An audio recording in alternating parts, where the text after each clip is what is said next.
Hey, good afternoon. I wanted to continue the conversation that we had been having about co-parenting and parallel parenting. And I was recently quoted in an article, and I was talking and suggesting the use of a parent coordinator in certain circumstances. This can be a great option if you have it available to you. Oftentimes it's going to come down from a judge, and not every state has a provision in their laws to mandate the use of a parent coordinator. What that means is that a judge doesn't have the legal clout to say you have to do this, but they could recommend it, although some states do have it and they can absolutely say you will do this, kind of like a lot of states have mandated mediation before going to court. It would be along those same lines. So a parent coordinator is somebody who works in the best interest of the child. They can't do anything about the current parenting plan as far as changing what it says, but they can work with the families within it, if that makes sense. So the example I often get is there was a family who, there was a death in the family, and one of the parties was saying, no, you can't take the child to this funeral.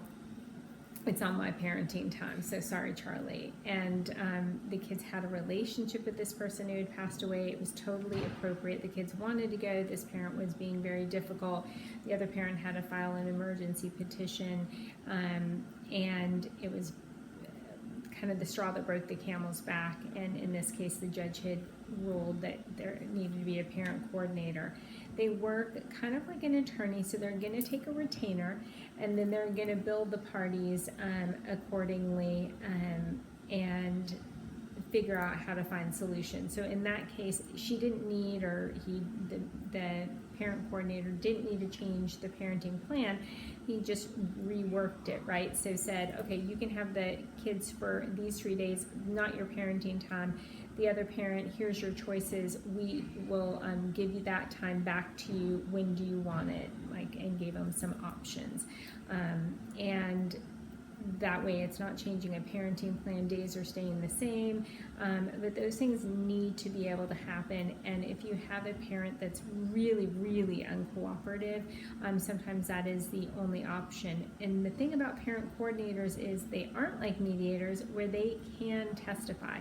So they can be used in situations different than a guardian ad litem. So they are going to be actively working with the family to find solutions and then kind of coaching them. So the idea and the hope is oftentimes they'll do 1-year contracts or maybe 6 months, but it'll be for at least a sizable piece of time, and then they will work with them, and then they can always report in court if they were really challenging. So if you have someone who is just difficult at every turn and always saying no and making a lot of drama, it can help them to understand that they will have a person that's going to report and say what their findings were in working with this parent. So that's a plus side of the parent coordination process that I think can be a real asset to families,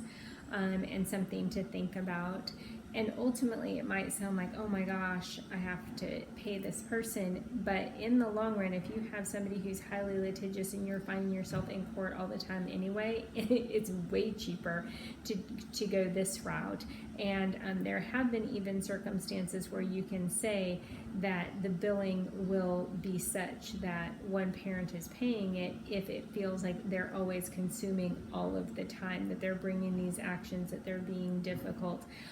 But hopefully you can find a parent coordinator that is really versed in trauma and knows how to work with the family. And the idea would be that you would transition out, let's say it was a year contract, that at the end of the year that coaching had been done. Like hopefully the parent coordinator would be working in such a way as to help the family really learn how to manage this conflict, not just you will now forever have to hire somebody to kind of talk and be a go-between. So those are some of my thoughts about parent coordination. It's an amazing option to help keep conflict down, keep things just about the facts, find workable solutions, and help you move forward, because co-parenting is hard, and it can be really challenging if you have a parent that just wants to be difficult all the time. So I hope that helps, and we'll talk soon.